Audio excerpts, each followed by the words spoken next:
So let's take a minute and talk about gear. At Hogy, our motto is fish smart, fish simple. And we are also huge fans of systems, and that methodology permeates through everything we do as anglers, including Albies. Now, a lot of folks think about Albie fishing as small jigs fish quickly, and that's true, and that's part of the story. But we also use plugs, soft baits, and then we delineate jigs between metals and the Hogy Epoxy Jig lure, a resin-based platform. And so there's a time and place for each of those style of lures. And in our Hogy Albie playbook, we sort of break things down, but just as a real quick rule of thumb, well, we break it down as follows. Now let's start with the Hogy Epoxy Jig lure. Now I view this lure pretty much as my tactical option. It's similarly shaped to a traditional lead-based jig, but true to its name, that it's an epoxy or resin-based platform. And so that's going to give you a profile without the density of metal. And so that's going to allow you to fish it fast, slow, skip into the water. You can fish it any number of different ways. The retrieves you have is unlimited. Now, if there were a downside to a Hogy Epoxy Jig lure, you do compromise some of the distance that you would with a metal jig. So the plus is the action and the availability to fish it fast and slow. The downside would be, again, the casting distance. The one final thing I'll mention with the epoxy jig is the translucency to it, and that natural sheen, the light refraction through the jig is super fishy, and that's something you can't get with any other style lure. So let's talk about metal jigs, our long distance casters.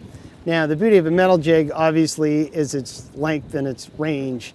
You can get a very small lure, like I have this 3/4 ounce heavy minnow. So you can get, a small, compact, heavy, dense lure that's going to punch through the wind.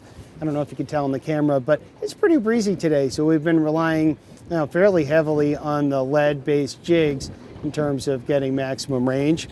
Now, they come in different shapes and sizes, as I just mentioned. Sand eel jig.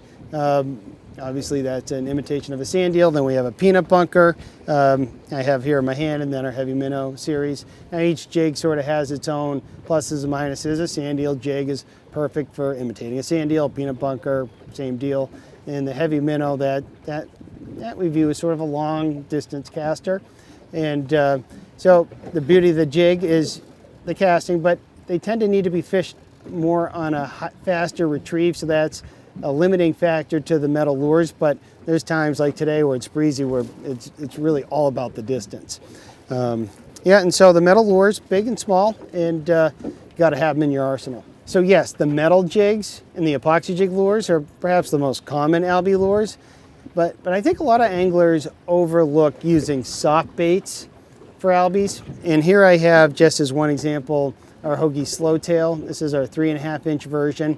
Now this lure has a lot of the pluses that the epoxy jig lure. It can offer a lot of action in a very slow retrieve. You can see this twin tail design.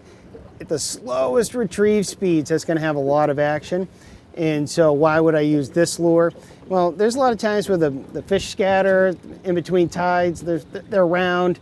And so this is a great blind casting lure. So when you retrieve this, you're slow and steady. The bait has a ton of action. So that's going to give you a lot of hang time in the water. That's going to give you the opportunity to just have seemingly unlimited presentation time. More time the lure's in the water, the more eyeballs it could potentially attract.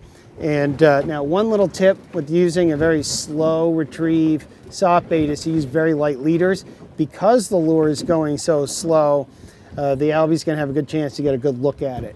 And so if you're switching to a Slowtail, real slow presentation, a light leader is a very useful tip. I'll go down as low as 10-pound fluoro with the Slowtail. So the plus is lots of hang time, very compact presentation, lots of action, slow retrieves. The downside may be, a little bit of a limited hook set with just the single hook, but a great, probably underutilized asset to have in your tackle box. Now, I think the most underutilized lure in an Albie arsenal is a small plug. Now here I have the little amber popper. These are great on super greasy calm days where the fish are scattered and you can just call them in with a popping action. And you know, the slider, this feels a little big for your average Albie lure, but we've done quite well over the years fishing this slider. It's big, so if you're blind casting and the fish are scattered, you know, the bigger the target, the more visible it's going to be from afar. So it's basically a, you know, much bigger billboard saying "Eat here."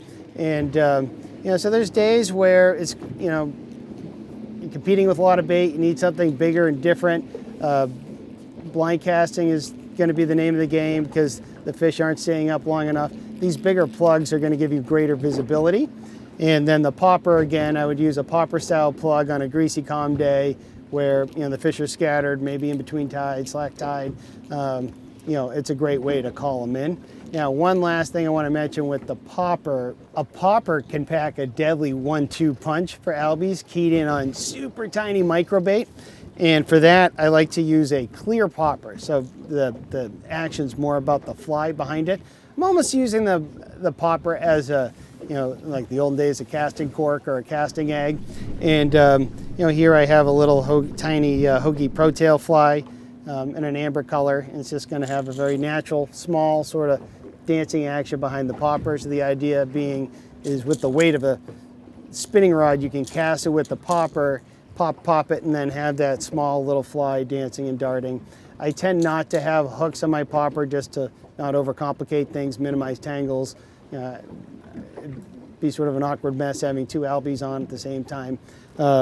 So that is, you know, in terms of going with the most popular, the epoxy jig lures, down to sort of the better kept secrets. The clear popper with a small soft bait or a small fly behind it is a you know, very hot tip and certainly underutilized technique here in New England.